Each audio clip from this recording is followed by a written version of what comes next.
Hello and welcome. I'm inside my motorhome, which you can see here.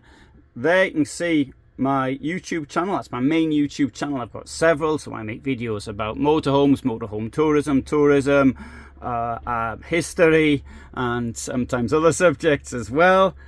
And I do them using my phone. So this is the phone that's just been replaced. That's the Samsung S10 Plus. Pretty good piece of equipment, but the phone I'm filming with right now is the Samsung S23 Ultra, and the gimbal I use is this one here. This is from DJI, so this is their latest. It's got one or two problems. I need to do a review on this actually, but having said that, it's much better than the one I had before. This is the Zion, which I replaced. I got this 11 months ago, so I'm on my third gimbal in 11 months. Mind you, there's nothing's happened to the DJI one yet. This one here, I can't show you the rest. All I can do is show you the stand, because the rest of it is still the repair place, and it broke in April, which was 5 months ago. And here, this is what I've now got to replace it with. This is the Hohem iSteady MT2. Sorry, there's a bit of reflection coming from the light. See all that there? This is my motorhome. Pretty good, eh? Anyway, so I'm going to show you this. We're going to take open this box and have a look inside. If I turn the box around though, before doing anything else, you can see here the cameras it can go with. Now this will take a camera weighing up to 1,200 grams. Now I'm not going to be using anything as heavy as that, but I suppose it does mean to say that I have the possibility to do so should the opportunity arise. I'm not likely to be doing that. I'll be using this largely with a smartphone, the one I'm using it to film right now with, which is the Samsung S23 Ultra. And okay, so this comes with a nice traveling case. Let's have a look inside. So we've got some equipment in there. Yeah, we'll have a look at the gimbal first. And there's the gimbal. So, gimbal. Why get this gimbal? Now, what I do is largely the motorhome. So I've got a video that goes up every single day, at least one, and I mean maybe even 10 a week. I think it's possibly fair to say, all of which now are being filmed, or nearly all are being filmed with a gimbal. Sometimes when I just stand still in the street and I'm filming sort of B-roll, then I mightn't actually be using the gimbal. What has this got? Right, first of all, it's got this thing here, which is an AI sensor that will follow you as you walk. So if I'm sort of walking around like this, then the sensor will follow me. Now, I know that the software in some apps will do that, but this will allow you to use your native software, so whatever is in your camera, or if you've got something like Filmic Pro, for example, or some other stuff like that. Filmic Pro for me proved to be completely impossible to use, but those who maybe know more about these things will. So you use things like that. You do not have to use the app that comes with the gimbal to actually do that. So that'd be useful. So I'm walking around and it'll stay on me. The next important thing is this. I was at Dusseldorf, the motorhome trade fair earlier this month, and I'm in there 8 o'clock in the morning, and I'm there until I get chucked out, or until the batteries run out on my equipment. It's one or the other, and it's usually when the batteries run out. This thing here claims a battery life of 17 hours. Now the DJI claims 8 hours, I think, but it's nothing like that. I mean, it's only around 4. I get a limited chance to actually recharge things. Now, if this should give me a full day's filming, so 17, let's suppose, I don't know because I've not used it yet, but if this gives me 8 hours filming, then I'm not filming all the time, of course, because I'm talking to people, I'm looking around, I'm doing other things at the same time.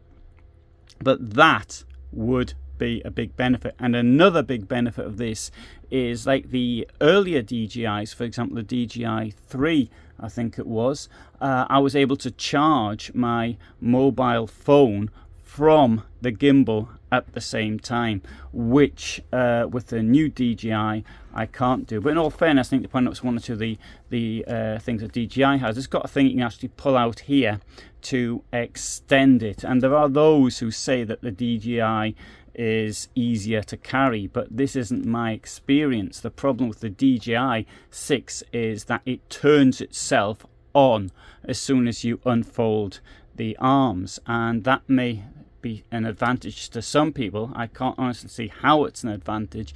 For me, I find it a major disadvantage. I'd rather just turn the thing on by pressing a button somewhere, and then it comes on, instead of having to think come on by itself. Then I've got to turn it off to put my camera on. I think it's ridiculous. But anyway, that's just my opinion. Other people may disagree with that one. Let's have a look at what else we've got. Let me take it out. So there we go. I can definitely feel the weight now. That is heavier. That is a fair bit heavier than the DJI. Now, if I come around here, for example, we've got this, which that is a very useful feature. You can see what's going on. So you've got a screen which the DJI doesn't have at all. And from that hopefully will enable me to plan things as I want them to be. Another thing is it's got the backlight, which is also RGB capable, so you can actually change the colors of the backlight. The DJI doesn't have that. I suppose you could try doing it with the camera, or the telephone I should say, but that's going to be quite difficult. Having a proper backlight, infill light, where I can change the colors as well. We'll see how well that works out though when I come to doing videos of myself initially, because now when it comes, I like to do things when people see things out the back, out the front window of the motorhome, see what's going on behind me and around. But now that's not going to be possible for when I do. It's now getting darker, so I'll have to have the backlight on. So there you go. There's some pluses and negatives. Let's have a look what else this bag has got inside. So we've got here a stack of cables in there. Look at all that. Anyway, there's so many cables, I'm not going to find out what I'm looking for. Here's the instruction booklet. Let's see if this is in proper English here. Battery and charging. Please charge iSteady MT2 before using it for the first time. Charging method to charge iSteady connector USB adapter. Well, that's quite clear. That's in proper English. Loosen the L bracket with the thumb screw wrench. Magnetically attach to the L bracket. Adjust the L bracket according to the width of the action camera and tighten the screw after fitting it properly. This does seem to be written in proper English. Long press M button to enter OLED submenu motor parameter settings. Okay, well that seems okay to me. There you are. There's a if you want to access the tutorial, there's how to do it. And let's have a look what else we've got in here. This is a tripod. It's quite a heavy one, that one actually. You know, I mean, you don't keep the tripod on the phone, but on the gimbal. Yeah, quite nice. And in here we have got some chewing gum. No, it's not chewing gum. It's metal pieces which will go. I can see this what a piece of screws and clamps. I'll have to work that one out in a moment. And in here I've got that'll be the clamp for the phone. So good. All right, there you go. That's an unboxing. And there's still something in here. What could this be? That's a clamp. That's useful, isn't it? Not having this. The thing like this is often you have to find a coin and then to tighten this up. That's a plate for the phone. But we've got one of these. You can actually pull that out and turn it around. That's much better. And that's another clamp as well. But that's for the that's a bigger phone. Good. So that's my new toy.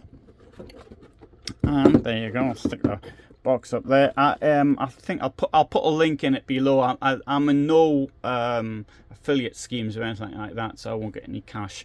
So don't think you're giving me anything by buying it, but you will have the link if I remember to put it in. If I don't, then remind me, and we'll see how it works out. Anyway, a friend of mine bought a earlier model of this, and she's really pleased with it. And indeed, I think there's a couple of videos which were done using it, but they were the videos that we did on showing how things work in motorhomes. So it wasn't my motorhome reviews, but rather the information videos that I've put up recently.